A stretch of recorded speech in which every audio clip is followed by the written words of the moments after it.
So welcome everyone. I'll hand it over to Enid, and she will tell us more about what we can expect today. And thanks to Brian also for all the tech help.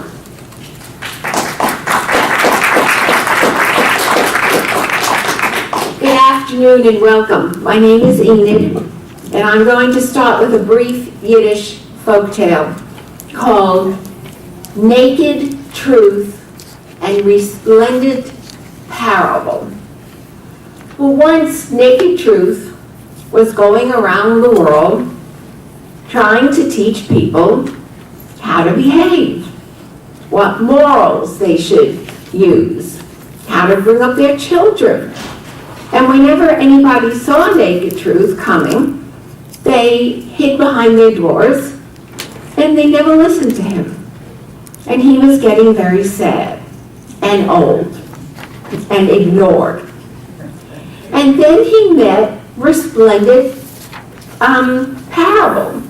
Now, Parable's duty was also to teach morale, to show people how to live. And everyone loved him. Wherever he went, there were dozens of crowds. And Naked Truth looked at him and said, "Why do they run away from me? Why do they listen to you?" And Parable said, "Well, look at me. Look what I'm wearing. I jingle. I have feathers and sequins. I dress up the naked truth. I make a story out of it. And they love me." And Naked Truth said, "Can I have some of your clothes?" And so Parable gave Naked Truth some of his clothes, and together they went hand in hand, truth and parable. And that's what we've done for you today. We've taken a lot of naked truths on how to live, and we've dressed them up with costumes, thanks to Bud, who made that possible. And we dress them up with story and words. And here's what you will be hearing today. These folk and fairy tales come from the vast ages and countries inhabited by our people. They are both universal in nature and yet share a unique flavor of the values, hopes, and problems facing the Jews throughout history. And still, they entertain and have lasted a multitude of centuries. And we are presenting some of these tales today. I did add one example of the popular genre called fractured fairy tale. Stories based on traditional folk tales, but with a twist. And we will end with that. I also want to thank Bud again for enabling me to purchase all this stuff. I thank my son for taking time out as a busy IT director to play throughout the show, and to Lee Boyce for leaving Google for a few hours to do the videotaping. Please find in your program a list of folk and fairy tale books so you can explore this genre further on your own. I will be back to announce a 5-minute stretch break in a little while.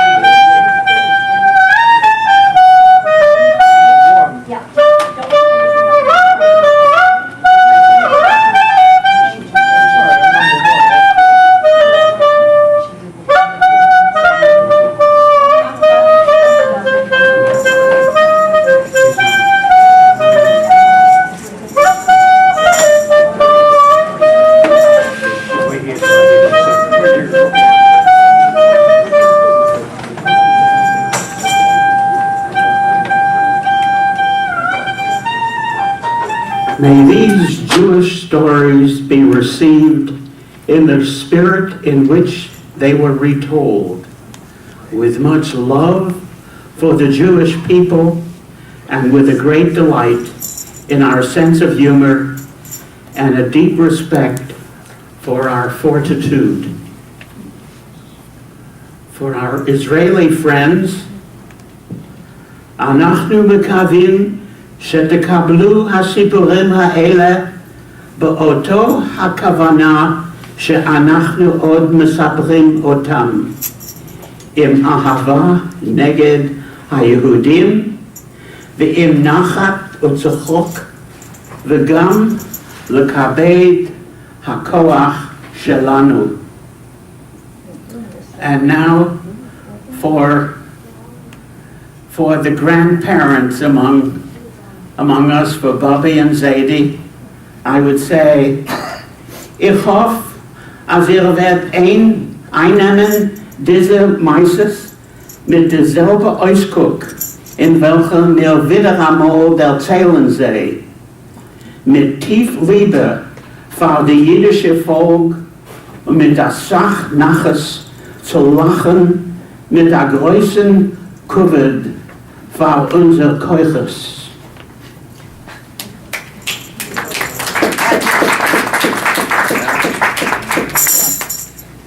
Welcome to our play. We're telling Jewish tales today. Some are funny. Some are sad. Elijah's here to make you glad. Rabbis. Witches. Angels. Kings. Camels. People buying rings. So sit right back. And have a ball. Feel free to clap. Won't hurt at all.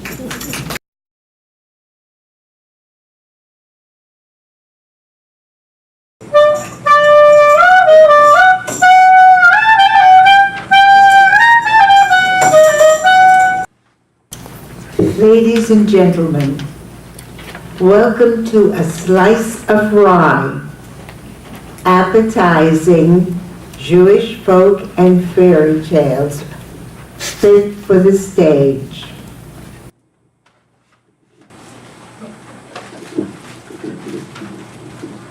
Our first play, The Book, the Well, and the Tambourine. This first story is an outgrowth of the Midrash, and it's about Miriam's well. It is adapted from Howard Schwartz's retelling of Miriam's Tambourine from his book Miriam's Tambourine and the Jewish folk tales from around the world. We now present The Book, the Well, and the Tambourine. Once upon a time, the king of Babylonia made this declaration.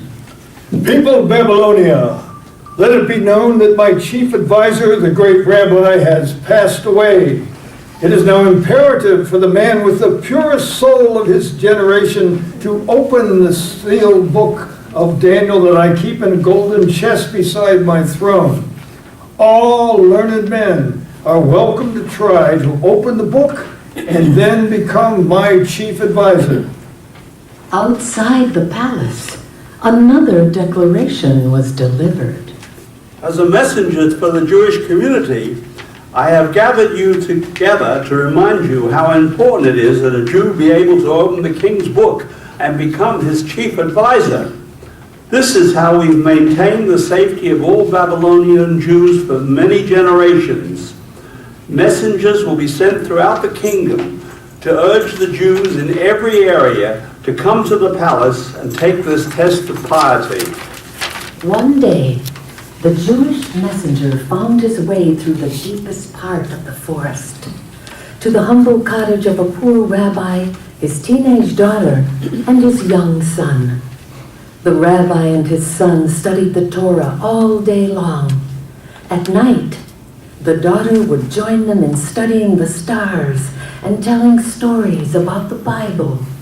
Rabbi, I am here to convince you to come to the king's palace. There you will attempt to open the book of Daniel in order to become the king's advisor. What is so special about this book, messenger? The book was originally given to our great hero Daniel as he sat in the lion's den. Its secrets are so profound that even the angels are not privy to them. Papa, we must go to the palace. I believe you are the very man the king is waiting for. I agree. Messenger, I have such devoted children. Very well. We three will set out for the palace tomorrow morning. Wonderful! And now I must continue my search for pious Jews. Good night. The next day, the trio left for the palace. They traveled for days, talking about nothing but the book of Daniel. How I long to know the secrets of that tome. Papa, look around the bend. Do you see that castle?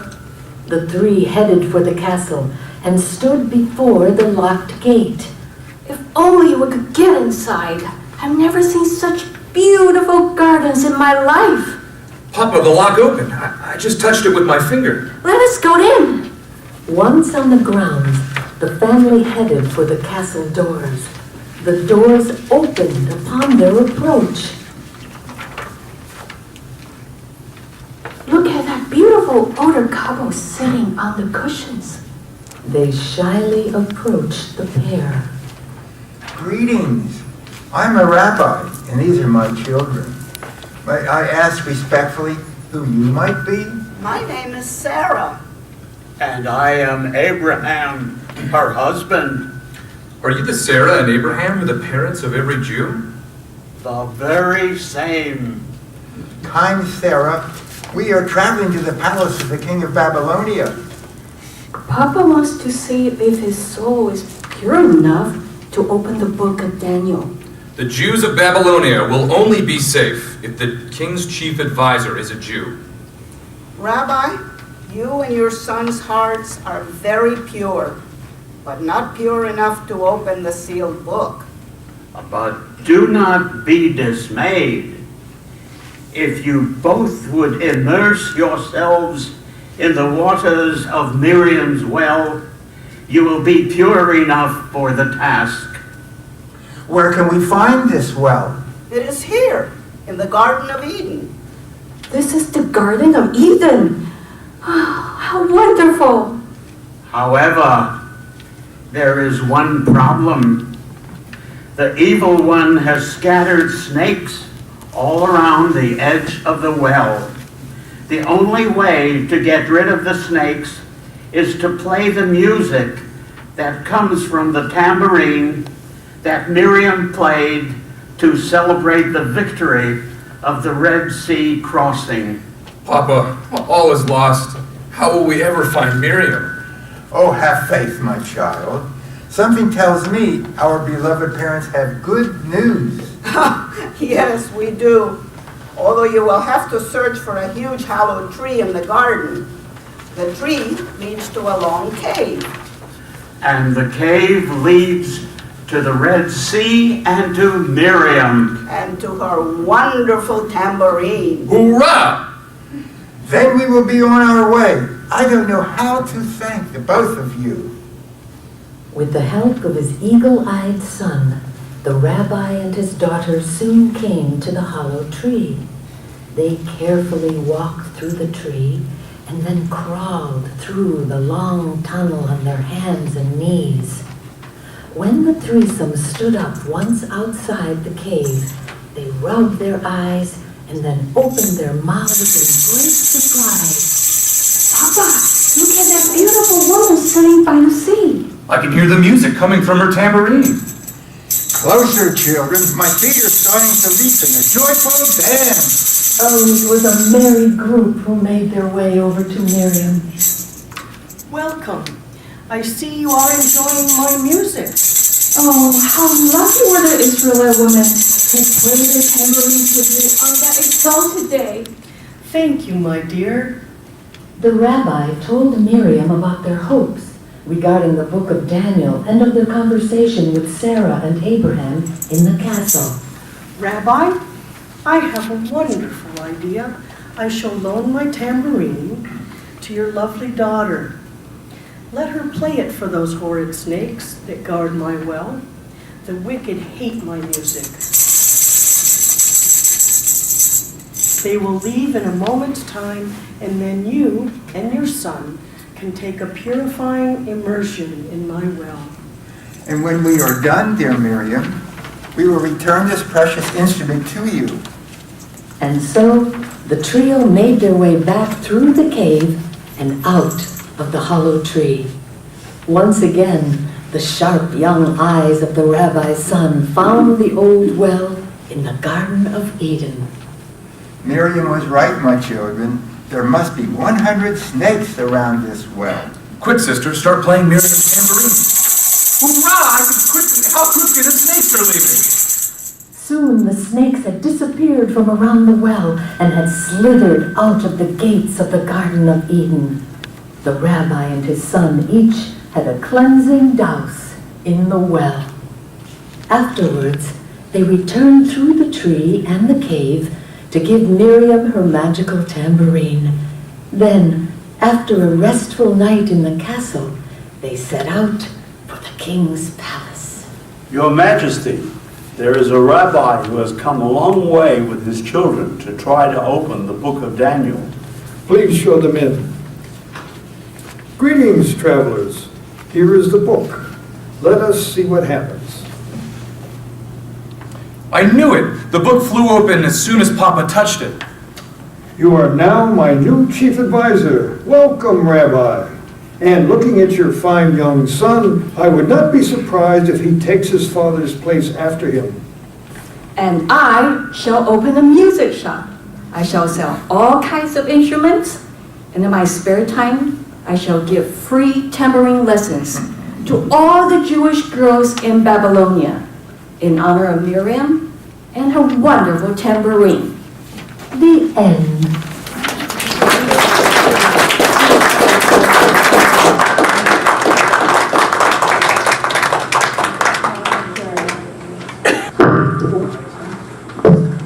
Romancing the Witches of Ascalon.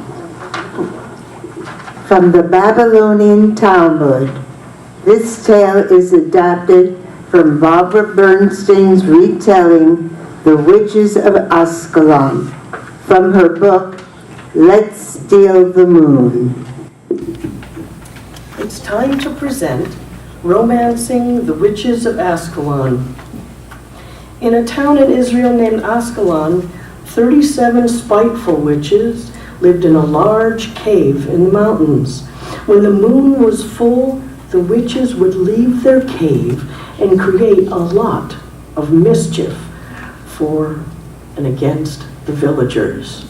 This month, dearies, let's put a spell on the cows. They can produce purple ink for all the children. How utterly divine.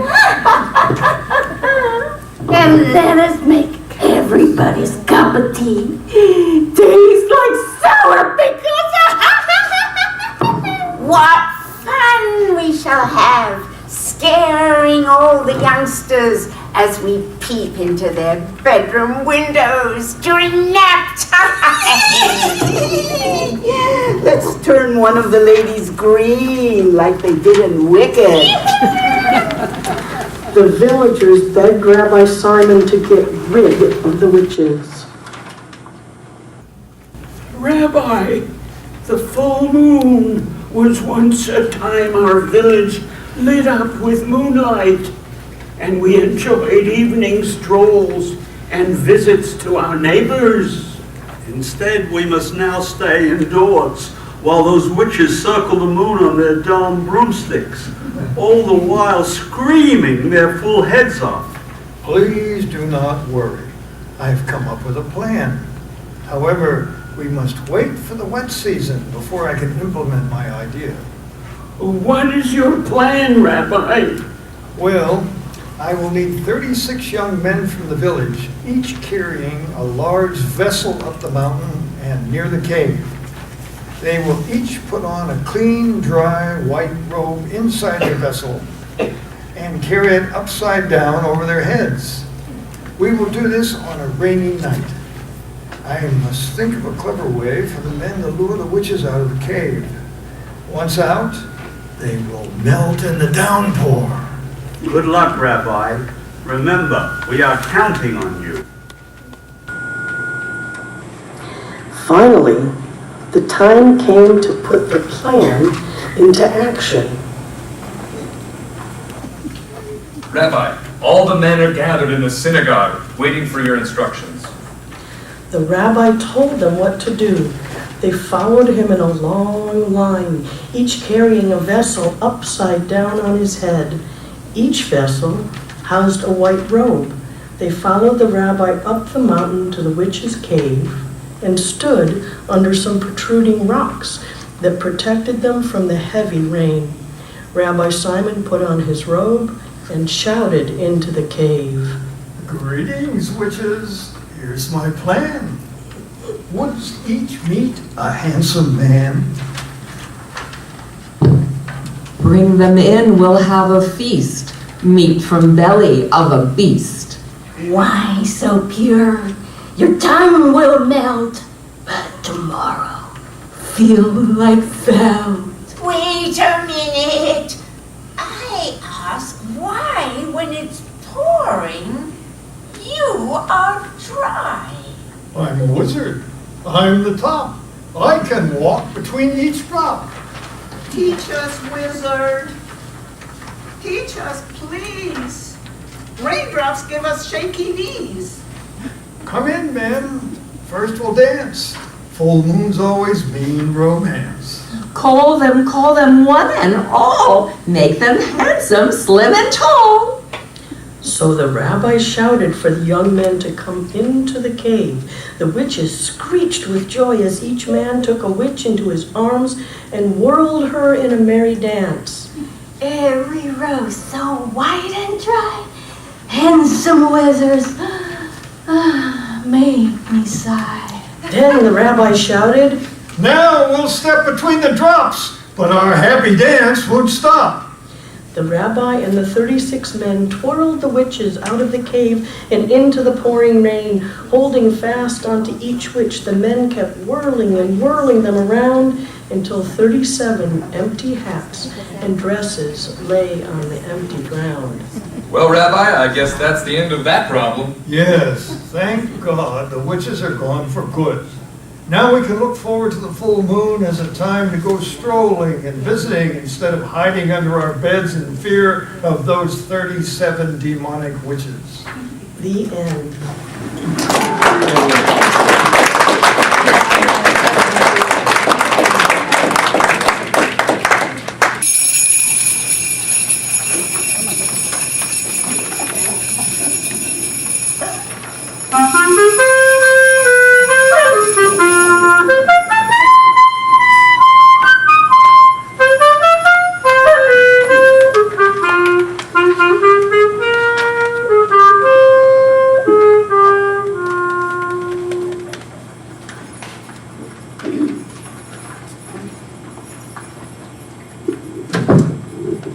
This tale is The Dumb Donkey and the Cunning Camel.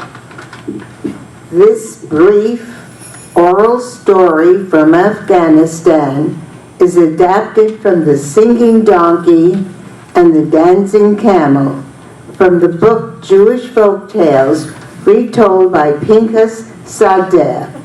It has been made into a poem by our own Enid Davis. Presenting The Dumb Donkey and the Cunning Camel. A donkey and a camel both worked hard on a farm. They labored long, but then they felt their health would come to harm. So they escaped the farmer's land and found a place to dwell. They frolicked in a forest glen, and life was really swell. One day, a merry caravan passed by upon its track. The donkey loved the sound of bells on every mammal's neck. That happy, tickling music does make me want to pray. Please do not make a single sound. They'll take us both away. The donkey would not listen to the camel's good advice.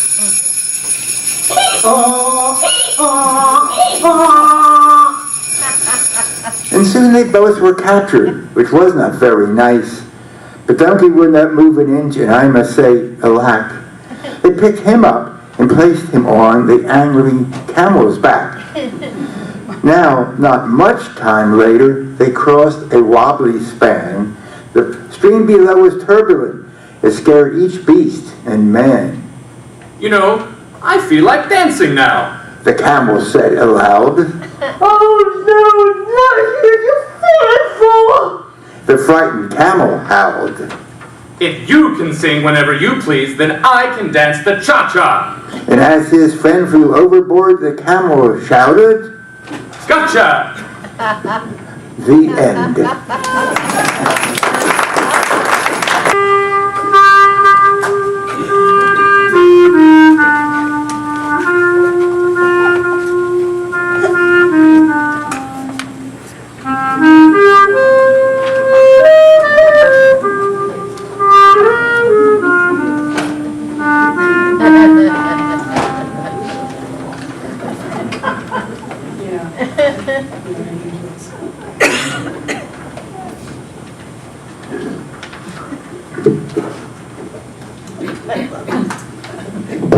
How Angels Fall. This next tale is an oral story from Kurdistan, whose original source is the Book of Genesis. It is adapted from Pika Sada's retelling The Fall of Angels, told in his book Jewish Folktales.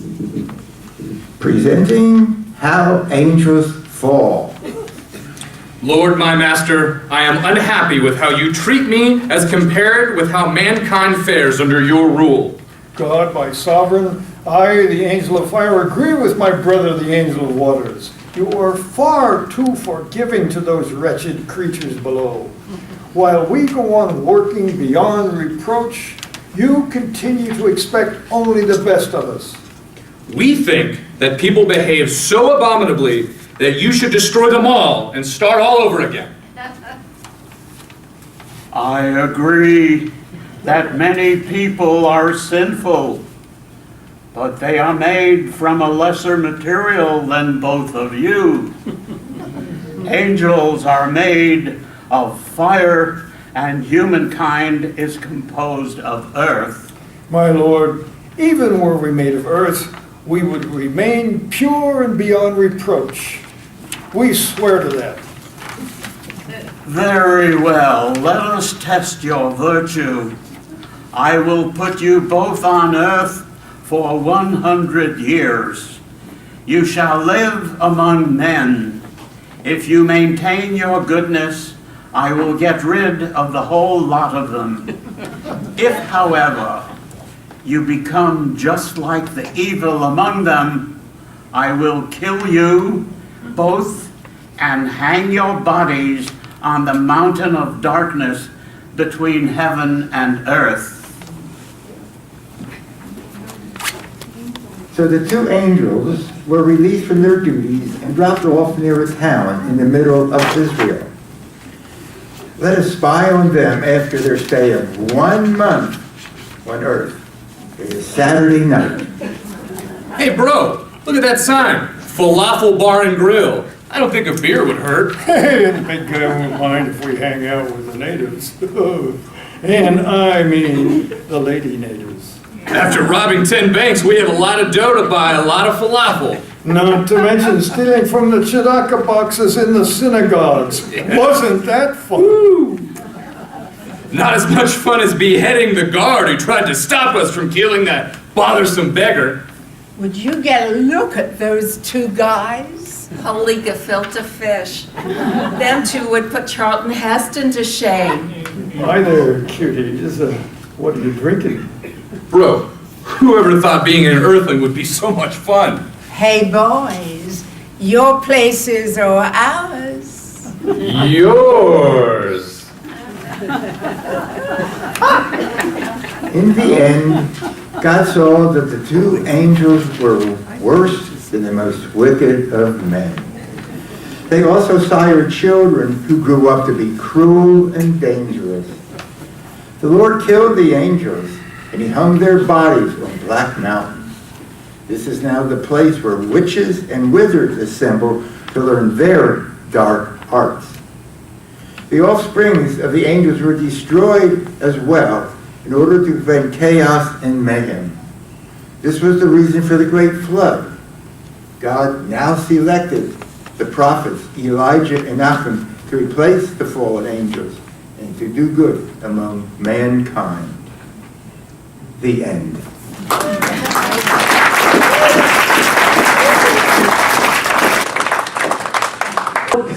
In my past life, for a long time, I was a children's librarian. Thank you. Thank you.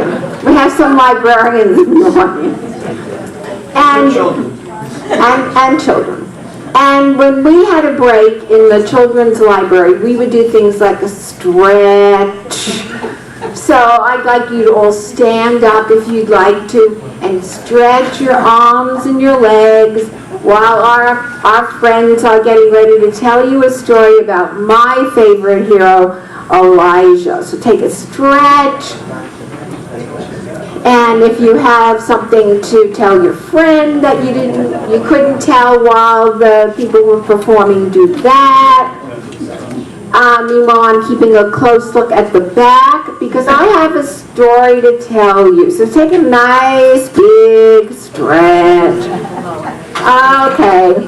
And now have a seat because the break is over.